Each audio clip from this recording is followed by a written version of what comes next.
晚上好，观众朋友们，您好，欢迎大家收看每条新闻，我是黄丽莎。我是刘凡娜。首先带您来看我们的小溪，就是在马兰布特的寺庙风格的房子。这个房子在马兰很有名，许多游客前来参观。这房子中国的文化很强，荒废了40年的时间，却废少了一间极具中国特色的传统寺庙新的复述，成了当地到洋里的风景。努尔哈赤的房子位于东爪哇马兰但贝加之野中心的一条狭窄小巷的一角。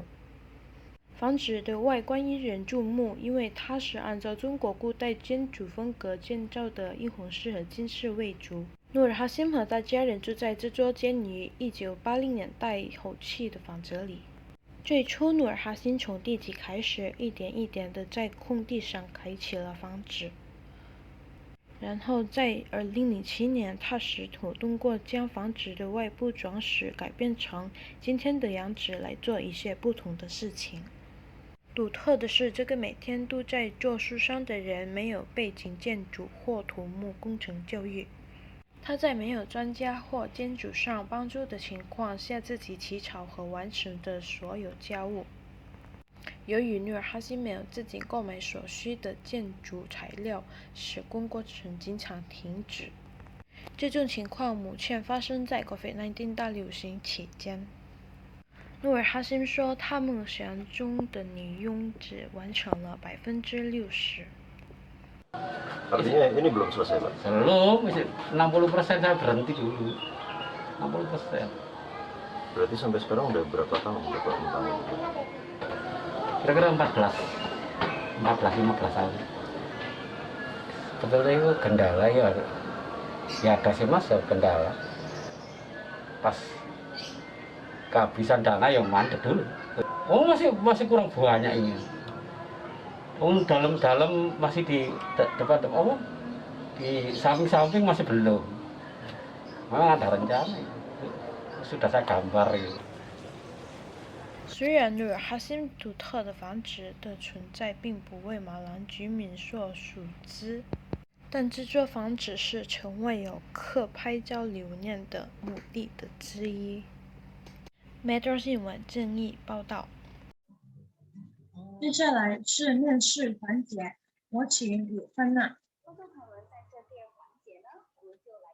好，各位观众晚上好，我是刘凡娜。现在我要采访今天的受访者，我先给大家介绍一下，他叫 Daniel Jackie Hanafi， 他是一个印尼的华人，他今年才19岁。好，现在我们开始我们的采访吧。Oke, selamat malam Daniel, apa kabarnya? Selamat malam, baik. Apa kabarnya Anda? Baik juga, puji Tuhan. Oke, Daniel kan, oke kita langsung mulai ke sesi wawancara kita ya. Untuk pertanyaan pertama nih, Daniel kan sebagai pemuda Tionghoa di Indonesia ya. Nah, kamu bangga nggak sih sebagai seseorang yang lahir di keturunan Tionghoa ini? Yang pastinya kita harus bangga dong kita menjadi orang Tionghoa. Karena kenapa?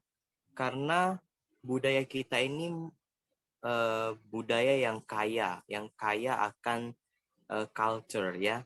Artinya kita bisa melihat dari perayaan kita yaitu Cap Gome misalnya. Banyak sekali orang yang dari luar negeri bahkan mereka rela datang ke Indonesia, secara khususnya di Singkawang, mereka rela datang untuk menyaksikan perayaan kita yaitu Cap Gome.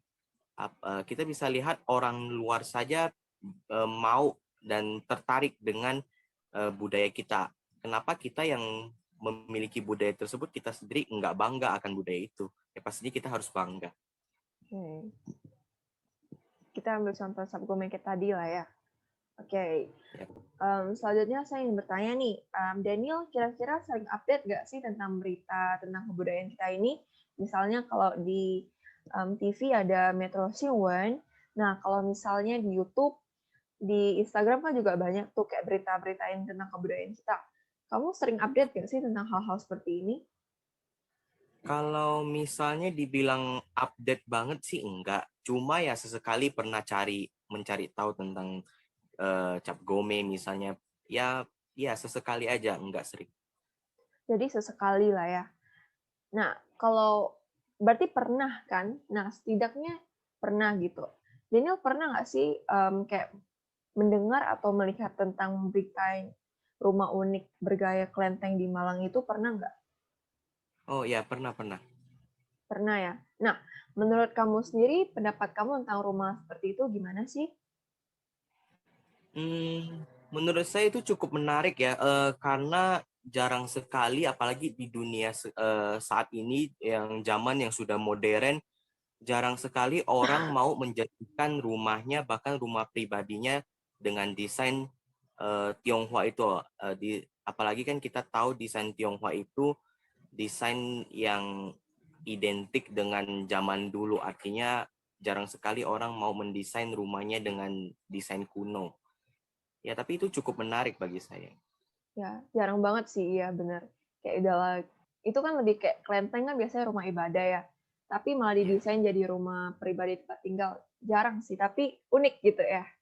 Oke, Ya. next kita lanjut ke pertanyaan selanjutnya. Bila kita lihat dari sudut pandang budaya, ini merupakan salah satu cara untuk mengembangkan atau melestarikan kebudayaan Tionghoa. Nah, untuk pendapat kamu sendiri bagaimana? Ya benar, karena lewat rumah dengan desain Tionghoa inilah kita sebagai anak-anak muda, kita sebagai generasi penerus, kita bisa tahu bagaimana sih budaya kita, bagaimana sih setiap ukiran-ukiran dalam rumah kita, yaitu rumah Tionghoa misalnya, dan kita juga bisa tahu dan kita bisa melihat keindahan dari setiap budaya-budaya kita yang terletak dalam bangunan Tionghoa itu. Oke. Dan saya mau tanya lagi nih Daniel. Nah, kalau kita flashback kembali ke yang masalah tempat wisata itu untuk jadi tempat wisata. Nah, saya ingin tanya nih, kalau kita kan tadi kita lihat videonya nih, kalau letak dari rumah unik ini ada di dalam gang kecil. Nah, menurut kamu sendiri, kalau untuk kata tempat wisata ini, apakah ada wisatawan yang pengen ke sana, padahal itu tempat kecil, di gang kecil gitu. Letak rumah itu di dalam gang kecil. Emang ada wisatawan mau ke sana? Gitu. Menurut kamu gimana? Saya yakin orang bakal mau sih kalau untuk pergi berwisata ke tempat itu. Kenapa saya bisa bilang seperti itu? Kita bisa ambil contoh misalnya kita berbicara soal mural. Padahal mural itu kan lukisan yang terletak dalam dinding-dinding gang-gang kecil. Nah, mural aja yang terletak di gang-gang kecil, orang aja mau rela pergi dan menjadikan mural itu menjadi salah satu destinasi mereka. Ya, apalagi yang sekarang saya bilang bahwa orang itu pada saat berwisata pasti tidak jauh yang namanya berfoto. Nah, saya yakin bangunan Tionghoa kita ini, ya pasti kalau namanya bangunan Tionghoa ini kan pasti ukurannya nggak kecil, tapi tidak harus besar juga, tapi tidak bisa tergolong kecil. Nah, meskipun terletak di gang, saya yakin pasti orang akan tertarik dengan itu karena dalam desain rumah Tionghoa itu sangat banyak sekali ukiran-ukiran yang indah dan banyak sekali hal-hal yang indah yang bisa dipotret atau diabadikan. Itu sih. Oke, jadi menurut kamu kayak mural yang cuman lukisan dinding aja banyak yang pergi gitu ya. Sedangkan tempat wisata pasti banyak lah, lebih baik daripada yang pergi di mural gitu ya. Karena tempat wisata itu kan tempat nih. Nah, di sana bisa foto lebih banyak gitu. Jadi menurut kamu tetap bakal rame gitu ya? Yep. Oke, untuk pertanyaan terakhir, saya ingin menjelaskan dulu. Sebenarnya saya juga setuju nih dengan apa yang Denny omongkan tadi. Tapi saya juga ingin menanyakan satu hal untuk meyakinkan pemikiran kita semua. Dengan era mode yang saat ini, semua anak muda lebih cenderung ke arah yang barat. Itu nggak bisa dipungkiri sih, tapi benar-benar terjadi di dunia kita ini.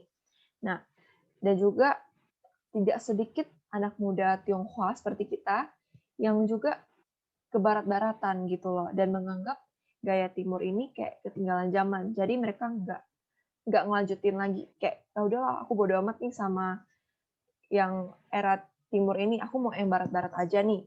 Nah, menurut kamu nih, kalau anak-anak muda seperti ini bakal tetap tertarik nggak sih sama rumah kayak gini? Dan mereka bakal nggak sih kayak tetap melestarikan kebudayaan ini? Pertama saya setuju dengan perkataan Anda bahwa zaman sekarang anak-anak muda banyak sekali tertarik dengan budaya-budaya barat daripada timur, daripada budaya timur. Tapi ada satu hal yang perlu kita ketahui bahwa tidak sedikit juga anak-anak muda zaman sekarang juga tertarik dengan budaya kita, yaitu budaya Tionghoa. Nah, contohnya seperti apa? Kita bisa melihat Singkawang. Di Singkawang itu ada sebuah kelenteng namanya Kelenteng Tai Pakung. Mungkin saya yakin orang-orang yang sering ke Singkawang tidak asing lagi dengan kelenteng tersebut. Nah, itu kan kelenteng itu menjadi salah satu wisata wajib ketika orang ingin datang ke Singkawang. Nah, kita bisa melihat bahwa di zaman sekarang meskipun banyak sekali anak-anak muda yang tertarik dengan budaya barat, tapi tidak sedikit juga loh orang yang masih tertarik dengan budaya Tionghoa. Nah, kita bisa melihat dan kita bisa ambil contoh dari kelenteng yang ada di Singkawang itu. Nah, dan perlu diketahui juga, kelenteng yang di Singkawang itu tidak hanya didatangi oleh orang-orang yang bersuku Tionghoa, tapi orang-orang yang di luar suku Tionghoa ketika mereka datang ke Singkawang, mereka juga menjadikan kelenteng itu menjadi salah satu destinasi wajib mereka. Nah, dan menurut saya tidak sedikit juga sih zaman sekarang anak-anak muda masih tertarik dan masih ingin tahu tentang budaya Tionghoa ini. Oke, jadi menurut kamu nggak semua ya yang suka barat, tapi ada juga kok yang tetap suka budaya kita ini, budaya Tionghoa ini. Dan juga nggak sedikit orang yang non-Tionghoa juga suka budaya kita, gitu ya. Oke, Yep. Sekarang sesi wawancara kita telah selesai.